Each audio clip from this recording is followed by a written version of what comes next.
Hello everyone. कई बार ऐसा होता है कि हम अपने कई सारे ऐसे लेट गो एटीट्यूड से हम अपने काम को करने की कोशिश करते हैं और एक आदत सी बन जाती है हमारी। फिर हम हर एक काम को धीरे धीरे लेट गो करने की कोशिश करते हैं, रहने देते हैं। इट्स ओके ना, आज नहीं हुआ तो कोई बात नहीं, 3 महीने बाद कर लेंगे, 2 दिन बाद कर लेंगे, आज नहीं कल कर लेंगे। तो हर एक चीज को कल पर करने की आदत जो है, इसे हम प्रोक्रेस्टिनेशन कहते हैं।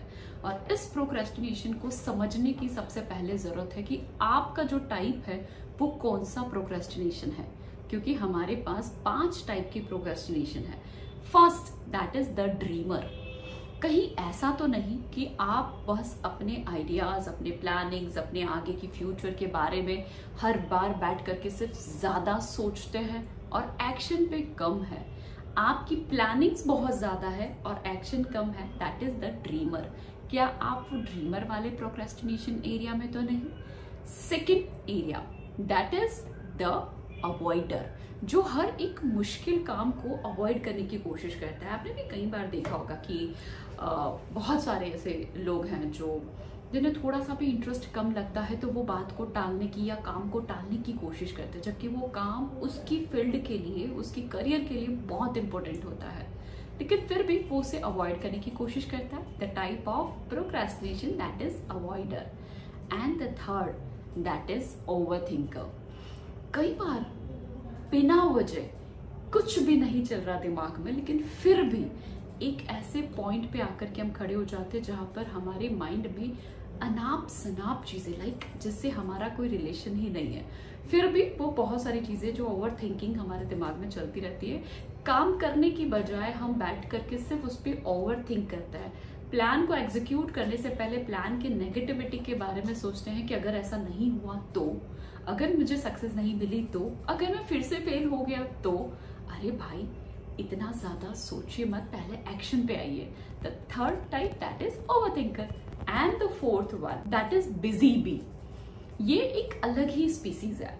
अगर आप ध्यान से समझे इसे, कि बहुत सारे ऐसे टू डू लिस्ट में ऐसे टास्क होते हैं जो शायद आज नहीं करोगे तो भी चलेगा, या फिर शायद नहीं करोगे तो भी चलेगा, लेकिन फिर भी हम छोटी छोटी चीजों को लेकर के बहुत ज्यादा बिजी हो जाते हैं। हम डेलीगेट नहीं कर पाते हैं, उसे हम खुद करने की कोशिश करते हैं। तो ये बहुत सारे मल्टीटास्किंग काम जो हम लोग एक ही जगह पर, एक ही टाइम पे, एक ही दिन के अंदर कंप्लीट करने के बारे में सोचते हैं, that is that type of procrastination, that is busy bee. And the last one, that is perfectionist.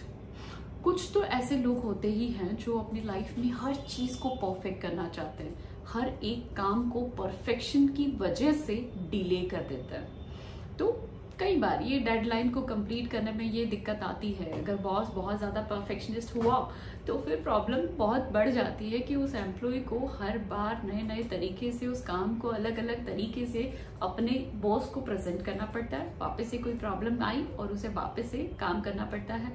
Definitely उसे परफेक्ट बनाने के चक्कर में उस काम को वो डिले कर देता है। तो जरूर चेक करिए कि आपके भी इन 5 परफेक्शन स्टाइल में से आपकी कौन सी स्टाइल है, कौन सी ऐसी स्टाइल है जिसकी वजह से आप अपने काम को लेट गो करते हैं।